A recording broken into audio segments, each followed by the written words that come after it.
Walang pag-aalinlangan na sa mga sandaling ito ay tayo ay nahaharap sa matinding pagsubok, mga suliranin at problema, na kung saan ang dahilan ng lahat ng ito ay walang iba kundi dahil sa kaguluhang nangyayari sa mga karatig bansa natin na nag-aangkin na sila ang pinakamalakas at sila ang dapat tingalain. At ang naging resulta nito sa bawat isa sa atin o sa ating ekonomiya, nagtaas ang gasolina, nagmahal ang gasolina, nagmahal ang gas, nagmahal ang ilaw, nagmahal ang bigas, nagmahal ang lahat ng bilihin. Dahil sa kaguluhan na nangyayari ngayon sa mga karatig bansa natin. At merong matatagpuan sa atin na ang ginawa nilang remedyo sa kinakaharap nating problema, suliranin sa ating ekonomiya, dahil sa pagtaas ng gasolina, meron sa atin na ang kanilang ginawang remedyo ay bumili ng e-bike. Para lamang maremedyohan, para lamang makatipid sa gasolina. Meron naman sa atin na dahil sa mahal ng kalan o gas, bumili ng diuling na kalan para makatipid sa gas. Ganon din na meron sa atin na dahil sa pagmamahal ng bill ng kuryente, ilaw, bumili sila ng solar lights bilang remedyo sa kanilang suliranin, sa kanilang ilaw. Ngunit ito ang lagi nating tandaan, mga kapwa ko alipin ng Allah, na ang lahat-lahat ng ginagawa nating remedyo ay baliwala, walang saysay. Kahit maubos mo na yung kayamanan mo, lahat ng ari-arian mo, yung katalinuhan mo, sapagat yung katalinuhan natin, yung kayamanan natin, yung kalakasan natin, may kapasidad. May limitasyon ang ating kayamanan, ang ating katalinuhan, ang ating lakas. Lahat ng yan, ubusin mo na. Hindi mo pa rin masusolusyonan ang kinakaharap nating problema. Paano natin masusolusyonan ito? Sapagat bilang isang mga alipin ng Allah subhanahu wa ta'ala, kinakailangan huwag kang umasa sa katalinuhan mo, sa diskarte mo, sa kayamanan mo, sa pera mo, sa ari-arian mo. Dahil kapag yan ang inasahan mo, darating ang panahon na mawawala na yung kayamanan mo. Darating ang panahon na wala ka ng kalakasan. Darating ang panahon na aabot sa limitasyon ang iyong katalinuhan. Ngayon, ang tanong, paano ka na kapag wala na ang lahat ng yan? Paano mo haharapin ang mga suliranin, ang mga pagsubok na ibabato sa iyo ng Allah? Kung ubos na yung katalinuhan, kung ubos na yung lakas, kung ubos na yung karamihan ng kayamanan. Paano ka na lang, kapwa ko alipin ng Allah? Kaya ngayon, mga kapwa ko alipin ng Allah, ito ang ipapaalala natin una sa aking sarili bago sa ating lahat. Kung ano ang susi, mafatihun najah fi halir rakha'i wasyiddah. Kung ano ang susi sa kaginhawaan, kaligtasan sa oras ng kagipitan at kaginhawaan. Nabanggit natin kanina na paano na tayo kung ang inasahan lamang natin, sapagat merong mga tao na kapag nagkaroon sila ng kaginhawaan, inaakala nila na wala na silang pangangailangan sa gantimpala ng Allah. Okay na tong kayamanan ko, ano pang hinihiling ko? Madami naman akong kayamanan, may bahay ako, may aircon ako, may mga anak ako, may kotse ako. Pero ang tanong, paano kapag wala na yan? Saan ka sasandal? Kaya nga ang mahal na propeta Muhammad sallallahu alaihi wasallam kanyang ipinayo sa atin na kanyang sinabi, ta'arraf ila Allah fi ar-rakha ya'rifka fi shiddah.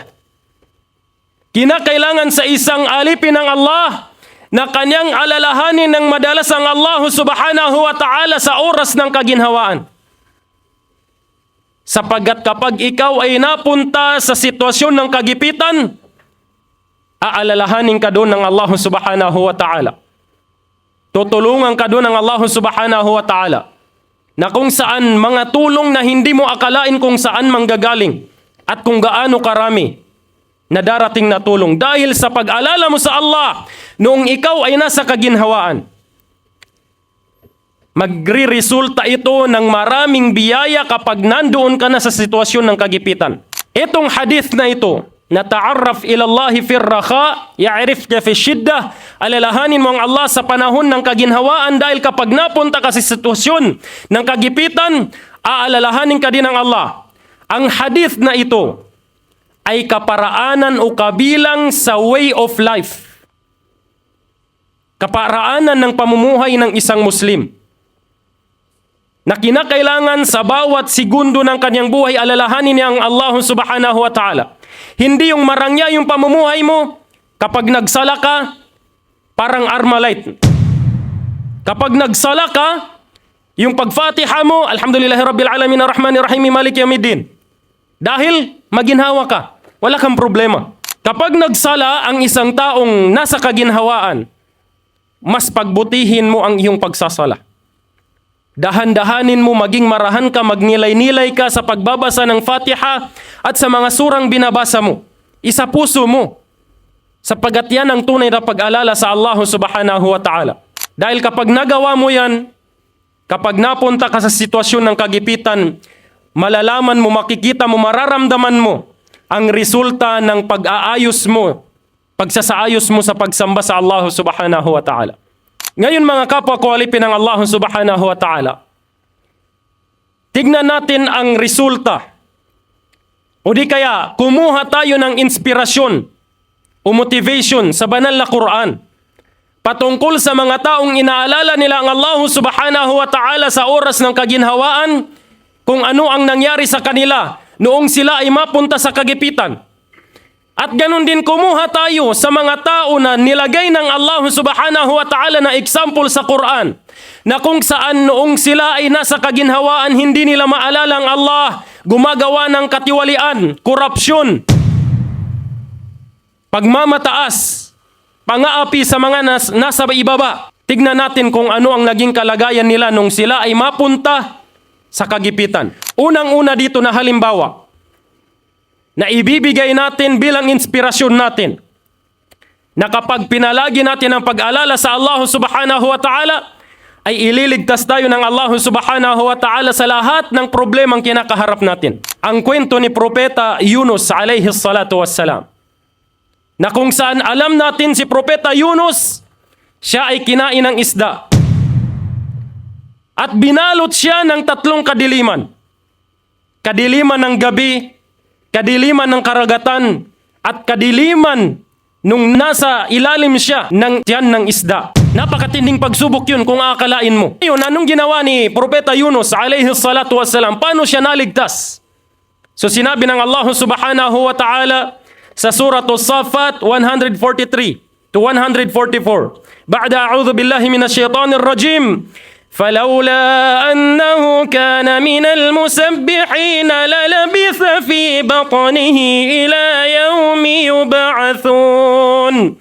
Sabi ng Allah subhanahu wa ta'ala, kung hindi lamang si Yunus, kung hindi lamang niya inalala ang Allah subhanahu wa ta'ala nung siya ay nasa ilalim ng tiyan ng isdang kumain sa kanya, mananatili sa ilalim ng tiyan si Yunus hanggang sa muling pagkabuhay. Ngunit dahil sa inalala niya ang Allah subhanahu wa ta'ala, inalala ni Yunus alayhi salatu wassalam ang Allah, na siya ay kabilang sa mga makasalanan dahil tinalikuran niya ang kanyang kaum na hindi sumusunod sa kanya. Yun ang naging dahilan kung bakit napunta sa ilalim ng tiyan si Yunus, dahil meron siyang kaum na pinagdadakwahan niya. Ngunit matitigas ang ulo, walang nakikinig. Ngayon, dahil sa pagkainis ni Yunus, tinakasan niya ito. At ang ginawang pagsubok sa kanya ng Allah, dahil sa pagtalikod ni Yunus, dahil siya ay propeta, dahil sa pagtalikod niya sa kaum na yun, binigyan siya ng Allah subhanahu wa ta'ala ng pagsubok na kung saan ipinakain siya ng Allah subhanahu wa ta'ala sa isda. Ngunit dahil sa pagtatawba ni Yunus, dahil sa pag-alala na sa Allah subhanahu wa ta'ala, niligtas siya ng Allah subhanahu wa ta'ala sa matinding pagsubok na yun. Kaya yan ang unang inspirasyon natin, na kapag pinalagi natin ang pag-alala sa Allah subhanahu wa ta'ala, kahit mahal yung gasolina, kahit mahal yung kalan, kahit mahal yung gas, kahit mahal yung kuryente, kahit mahal lahat ng bilihin, darating at darating ang tulong sa iyo ng Allah subhanahu wa ta'ala na hindi mo inaasahan. Mapapadali sa iyo ang lahat ng bagay, ang lahat ng suliranin. Sapagat sinabi ng Allah, وَمَنْ يَتَّقِ اللَّهَ يَجْعَلْ لَهُ مَخْرَجًا. Sino man ang magkaroon ng takot sa Allah subhanahu wa ta'ala, lagi nang inaalala ang Allah sa pamamagitan ng pagdarasal ng 5 beses sa isang araw, pagsunod sa mga sunnah ni Propeta Muhammad sallallahu alaihi wasallam, yaj'al lahu makhraja. Gagawin namin na madali siyang makalabas sa lahat ng kinakaharap niyang problema. Kaya sa isang mu'min, hindi siya nababahala sa pagtaas ng lahat ng bilihin. Bagkus ang naiisip niya agad, nandiyan ang Allah. Siya ang tunay na nagbibigay kaginhawaan sa lahat ng suliranin na kinakaharap ng bawat isa sa atin. Ang sa atin lang, magtawakkal sa Allah, isagawa ang dapat na isagawa kung paano tayo mabubuhay, at doon ipapadaan ng Allah subhanahu wa ta'ala ang kanyang biyaya bilang solusyon sa mga kinakaharap nating problema. Pangalawang example ng mga taong nasa kaginhawaan, ngunit hindi nila inaalala ang Allah, bagkus sila ay nagmalaki, nagmataas, nangaalipusta, nangaapi. Sa mga taong mas mababa sa kanila, walang iba kundi si Fir'aun. Tignan niyo si Fir'aun, ilang ulit pinagdakwahan ni Propeta Musa alayhi salatu wassalam. Kilalanin mo ang Diyos ay ang Allah subhanahu wa ta'ala. Ngunit nagmamalaki si Fir'aun dahil marangya ang kanyang pamumuhay. Wala siyang iniisip na problema. Wala siyang iniisip na problema, suliranin, dahil may kayamanan siya, may sapat siyang kayamanan, kaharian, palasyo. At dahil doon, tinakpan ng Allah subhanahu wa ta'ala ang kanyang puso na hindi niya makita ang liwanag ng pag-anyaya sa kanya ni Musa alayhi salatu wassalam. At anong nangyari? Anong naging katapusan ni Fir'aun la'natullah nung siya ay mapunta sa kagipitan? Dahil sa hindi na inalala ang Allah subhanahu wa ta'ala sa oras ng kaginhawaan, pansinin nyo, sinabi ng Allah subhanahu wa ta'ala sa surah Yunus, sabi ng Allah subhanahu wa ta'ala verse 90, sabi niya, وَجَاوَزْنَا بِبَنِي إِسْرَائِيلَ الْبَحْرَ فَأَتْبَعَهُمْ فِرْعَوْنُ وَجُنُودُهُ بَغْيًا وَعَدْوًا. Nang idinaong namin ang kaum, angkan ni Israel, binuksan namin sa kanila ang karagatan, sabi ng Allah subhanahu wa ta'ala, hinabol sila ni Fir'aun. At doon sa paghahabol ni Fir'aun, nagsisitawanan sila Fir'aun. Dahil alam nila na magagapi nila ang kaum ng Israel, na kung saan iniligtas ni Musa sa pamamagitan ng Allah subhanahu wa ta'ala. Hinabol sila ni Fir'aun na nagmamataas, nagmamalaki, na may pang-aapi, na may paghihimagsik, na kapag inabutan nila yung mga tao na yun, matindi ang sasapitin nila mula kay Fir'aun at sa mga kawal ni Fir'aun.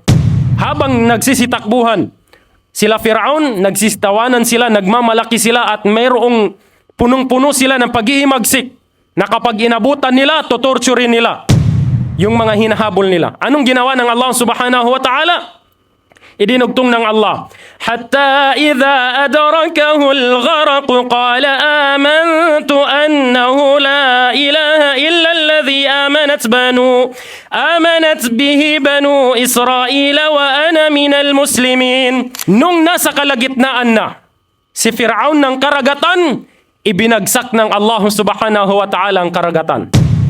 Ngayon, dahil sa nakikita ito ni Fir'aun, la'natullah, sabi niya, naniniwala na ako. Nag-surrender na si Fir'aun. At pansinin niyo, binanggit ni Fir'aun na ako ngayon ay naniniwala na sa kaisahan ng sinasamba ng angkan ng Israel. At ako ay kabilang sa mga Muslim. Pansinin niyo yan. Sinabi ni Fir'aun na kabilang siya sa mga Muslim. Subhanallah. Wa ana minal muslimin. At idinugtong din ng Allah subhanahu wa ta'ala sa aya na ito. Sabi ng Allah, nung magsalita si Fir'aun, sabi na naniniwala na ako sa kaisahan ng sinasamba ni Musa at ng Banu Israel. At ako ay kabilang sa mga Muslim. So ang reply ng Allah, Al-ana wa qad asayt. Ngayon ka palang ba magtatawba, Fir'aun? Kung saan ikaw ay naging makasalanan noong ikaw ay nasa kaginhawaan. So nangangahulugan na ang pagsasabi na Muslim ako man, Muslim ako. Hindi sapat yan. Malalaman natin dito sa aya na ito. Wa ana minal muslimin. Sabi ni Firaun, ako ay isang Muslim, kabilang sa mga Muslim. Naniniwala na ako. Ngunit hindi yung tinanggap ng Allah. Ito ang palatandaan na hindi sapat na sabihin mo, Muslim ako eh. Sigurado na yung paraiso sa akin. Bakit? Hindi sapat na magngalang Muslim ka lang. Dapat nasa gawa ang pagiging Muslim. Hindi sa salita. Dahil madali lang salita, madali lang sabihin, mu'min ako. Kahit hindi mo sabihin, Muslim ka, tindihan mo pa, mu'min ako. Pero hindi yan sapat. Kinakailangan, huhusgahan ka ng Allah subhanahu wa ta'ala kung ano yung amal mo. Kung ano yung gawain mo. Wa aqulu qawli hadha fastaghfirullah li wa lakum wa lisairil muslimina min kulli dhanbin fastaghfiruhu innahu huwal ghafurur rahim. Alhamdulillahilladzi hadana li hadha wa ma kunna linahtadiya laula an hadana Allah. Ashhadu an la ilaha illallah wa ashhadu anna Muhammadan abduhu wa rasuluh. Bilang panghuli mga kapwa ko alipin ng Allah, nalaman natin ang example ng Allah subhanahu wa ta'ala patungkol sa mga taong nasa kaginhawaan.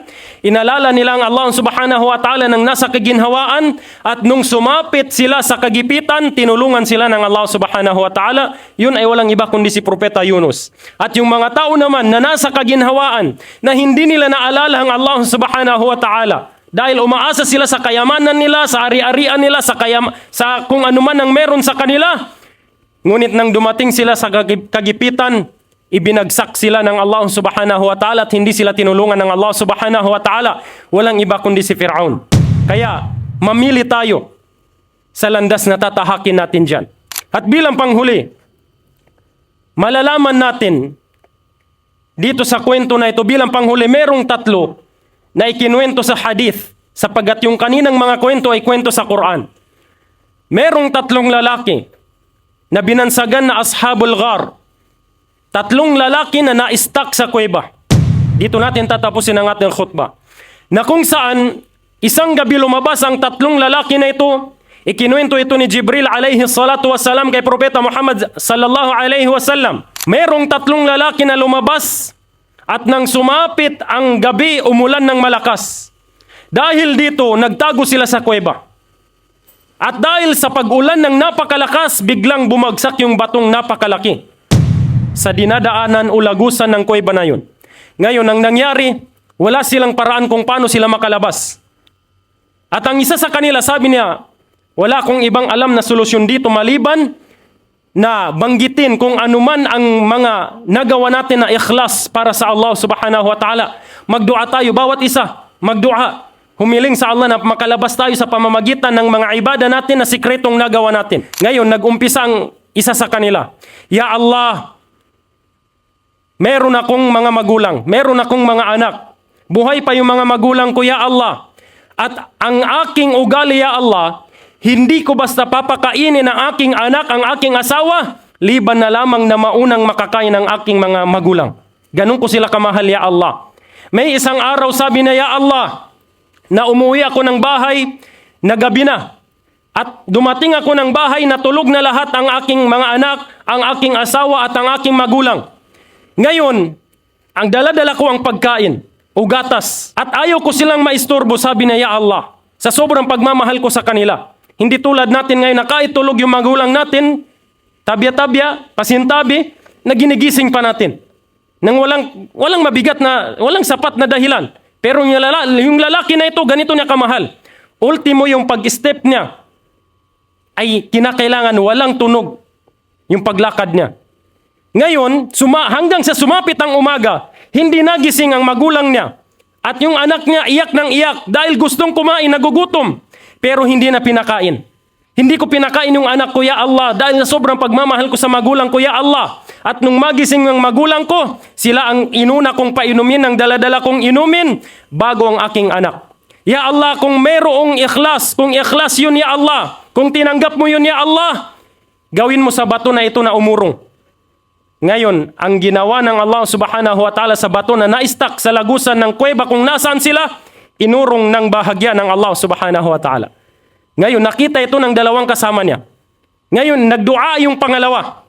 Sabi na, Ya Allah, pero itong dua nila, sikreto ito. Hindi nila pinapalakas. Nagdua sila pa isa-isa na hindi nalalaman ng isa yung dua ng isa.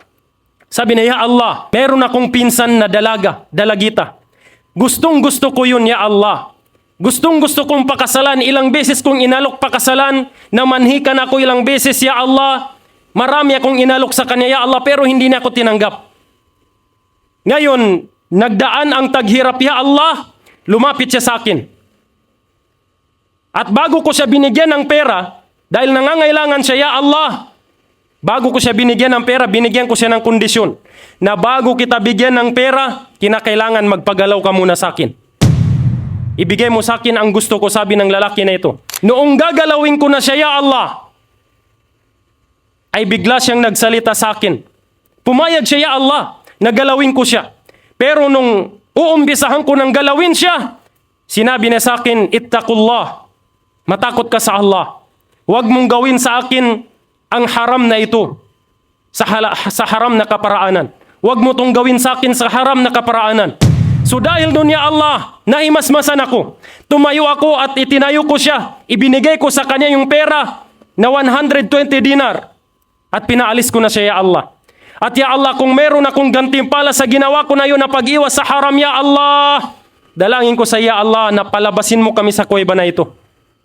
Ngayon, ang ginawa ng Allah, inurong ng Allah yung bato sa kuweba na yun. Nang bahagya. Ngunit hindi pa sila kasya. Ngayon, nanalangin ang ikatlo. Sabi na, Ya Allah, ako ay merong ari-arian at ako ay merong mga trabahante. Sinasahuran ko sila ng maayos, ibinibigay ko sa kanilang mga karapatan. Ngunit meron isa sa aking mga trabahante na hindi na nakuha ang kanyang sahod.